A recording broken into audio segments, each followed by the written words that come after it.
This here has physicists and mathematicians totally scratching their head how well it cross-checks itself. Every bit of existence is happening in some sort of feedback loop that we don't fully understand. In Judaism, we see the 72 names of God. In ancient Egyptian, Osiris was dismembered into 72 pieces. In Hinduism, there's a famous battle between 72 jinns. In Buddhism, the largest Buddhist temple in the world has 72 of these bell-like structures outside of it called stupas. Now, these are cultures at the time that were not communicating with each other so that they would have a significance around the same number is actually staggering.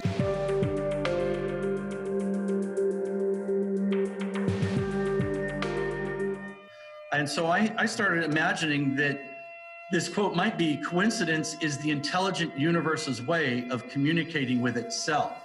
And we become the transducers. We become both the transceivers and the transponders in this feedback loop between the universe because we are a part of its creation.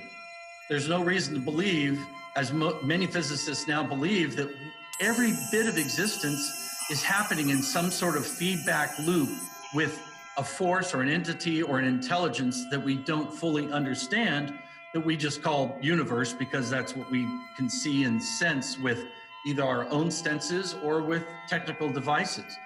Even physicists who don't want to address some of these things that we're going to be talking about kind of shake their head and say, there is something really ridiculously crazy about the way this information interlocks.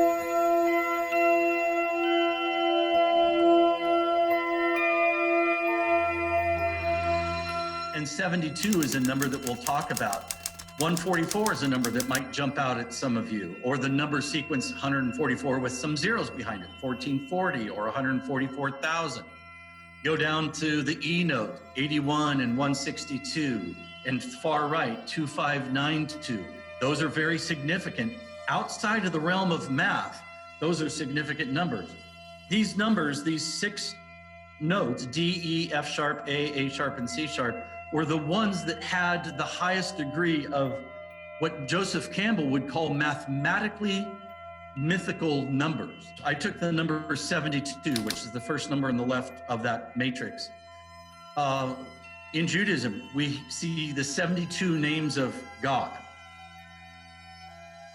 In ancient Egyptian, Osiris was dismembered into 72 pieces by God's lords of the underworld until he was reassembled. There's certain tellings of the story of Babel in Judeo-Christianity where there were 72 factions or tribes that went out into the planet with different languages. In Hinduism, there's a famous battle between 72 jinns. In Buddhism, the largest Buddhist temple in the world has 72 of these bell-like structures outside of it called stupas. And even in Washington, in the dome, the Capitol dome, there's a painting called The Ascension of George Washington. And around George Washington in the middle, you see him, there's 13 angels representing the 13 original colonies, but framing this whole picture full of angels and all kinds of mythical beings are 72 stars.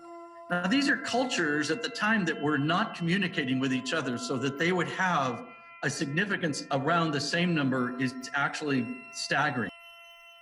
Why a circle has 360 degrees became really important to me because if we're talking about geometry and if we're talking about angles, like this would be 90 degrees and this would be 45 degrees and straight up and down would be 180 degrees, it's like that's why those degrees is that angle had a circle overlaid of it. And how much of that circle did that angle take up? Well, it's dividing 360 degrees. So if it looks like a right angle, that would be 1/4 of a circle, so that would be 90. And that's how we do it. But the question is, why are there 360 degrees in a circle? A circle is 360 degrees because of a math system called sexagesimal math. We are more comfortable with the idea of decimal math because that's base 10 math. Most of the world is now following base 10 math on the metric system. And math makes sense to us because we have 10 fingers and 10 toes, and it's very easy to do math. 10 times 10 is 100.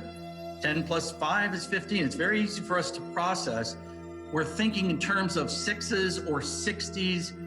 It doesn't seem so organic to us, but that's why a circle has 360 degrees. It is a function of 6 triangles with a 360 degree laid over it, and each one of those triangles at its core touching the middle is 60 degrees. So 60 becomes, and that's what sexagesimal means, is base 60 math. Why do we measure time by 60? We are using a lot of sexagesimal math today in our everyday lives. So we measure time by 60 seconds to a minute, 60 minutes to an hour. If you're a boat captain or a plane pilot, the world is divided into nautical miles, and 1 degree nautical mile is 1/60th. 60 degree of latitude, or 1 degree of latitude equals 60 nautical miles. We break it down into 6 nautical mile increments. So our whole planet, we're measuring time, and we're measuring our planet officially by functions of 60. Sacred geometry is described as a function of circles, but if you really look at it in these little flower petals, just pick one of these flower petals for yourself, and you will see that arc that makes that flower petal is exactly 60 degrees. Buckminster Fuller is called one of the greatest researchers and minds of the 20th century, and he said 60-degree math, and he even coined his own term, he called synergetics, reveals nature's behaviors, both physically and metaphysically. And he went on to say, because society does not understand the significance of 60-degree geometry, we may conclude that society does not understand nature. The nature around you is based on 60-degree math. This is a form that Buckminster Fuller did not discover, but he did name the vector equilibrium. And if you see that white center, it has 12 vectors radiating out of it. They're all exactly the same length, and they're all offset exactly the same from each other of 60 degrees. How did humanity arrive at the 60? Well, that became a function of 12. If you take 12 and multiply it 5 times is how you get 60. And this is a counting system that's still taught in India and other parts of the world to school children, but rather counting just each individual finger, you use one hand and your thumb becomes a pointer, and you have the pads or the knuckles of your 4th long finger. So you have on the left 1, 2, 3, 4, 5, 6, 7, 8, 9, 10, 11, 12.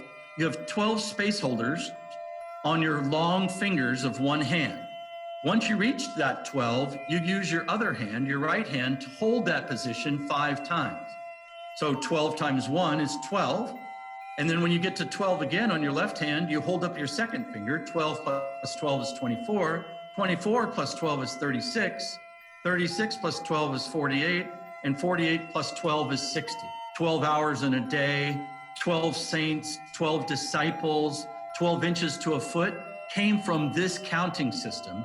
And all the 60s that we deal with on our daily basis, geometry of 360-degree circle, measuring time around us globally, measuring our planet the way scientists and boat captains and airplane pilots measure it, that 60 is all based on this counting system. So this becomes a major clue in our path of discovery. We know exactly where it came from and when. Archaeological studies reveal that most of life 6,000 years ago looked something like this, a hunter-gatherer existence. People were not farming, they were just going where there was food to eat. They had to go where there was fresh water to drink. They wore animal skins, they had very crude tools. Their shelter was very temporary and something they could transport. This is most life on the planet pre-6,000 years ago. But in one place, in one time on our planet, this showed up, a modern city. And you're looking at multi-story buildings. You're looking at the world's first pyramidal structure called the ziggurat. Where did you come up with all of this technology, language, and the math? They said, we did not. We were gifted this information by tall beings who came from the sky, out of vessels that came from the sky. I was imagining being an extraterrestrial visitor and monitoring all the mechanical things. These are non-arbitrary things. These are mechanical things that our planet does. Spins at a certain rate, orbits at a certain rate, and wobbles at a certain rate. Well, that wobble is the biggest gear. Imagine all those things as gears. Our spin rate of a day is a very small gear. Our orbit circling around the sun is a larger gear. But the largest gear on our planet that it does is this wobble. It takes 25,920 years to complete one full wobble. And imagine like a top that is beginning to slow down, and instead of being perfectly straight up and down, it starts to wobble a bit. Our wobble, now this wobble is what created a thing called the precession of the equinox, and it's how we get our astrological ages.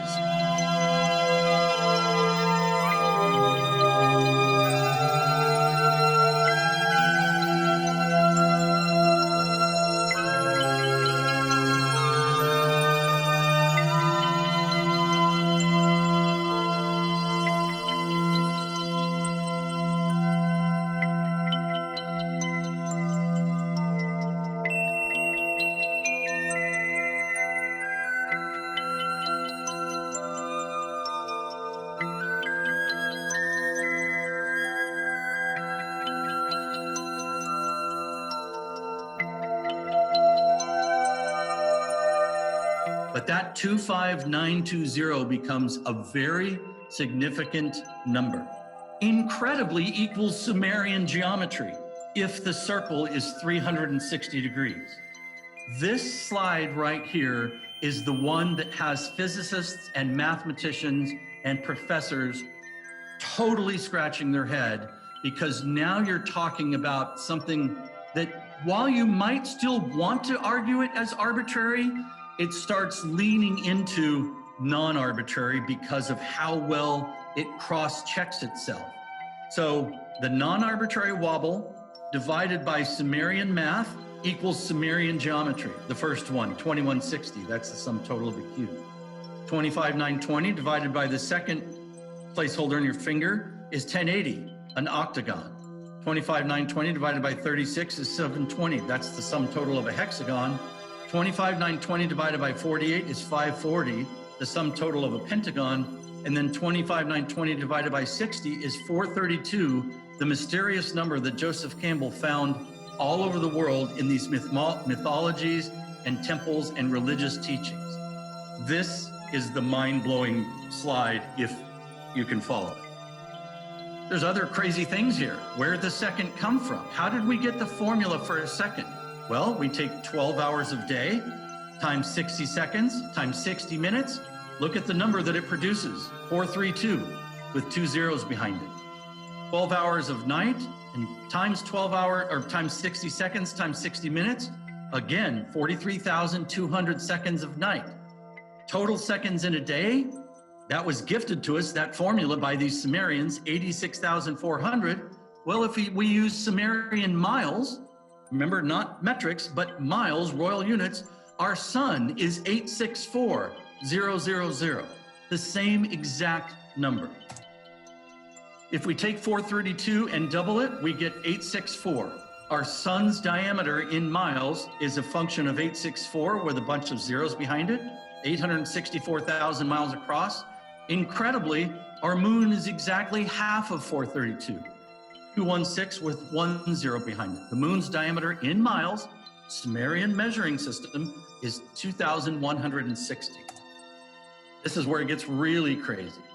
432 times itself squared is 186,282 Sumerian miles per Sumerian seconds. The actual speed of light in miles per second is 186,624. That is a miscalculation rate almost unnoticeable, 0.001. If you square 431, you're nowhere in the neighborhood. If you square 433, you're nowhere in the neighborhood. You square 432 and you are virtually exactly the speed of light according to the measuring systems that were gifted to humanity by these so-called sky visitors 6,000 years ago. So the question we start asking ourselves is like, wow, here's a bunch of correlated information, coincidence off the chart. Is there a message that's trying to be conveyed? There absolutely is. We live in a harmonic universe. If geometry is the backbone of this energetic structure of our universe, and as we have found, the geometry reveals harmonics, then if we live in a geometric universe, we also live in a harmonic universe. And here's 3 harmonic triads that are perfect. They all go la, la, la, most beautiful forms of music. In fact, you could almost think we have been programmed to recognize these tones played together as a clue that we're receiving information that is correct or makes us feel good.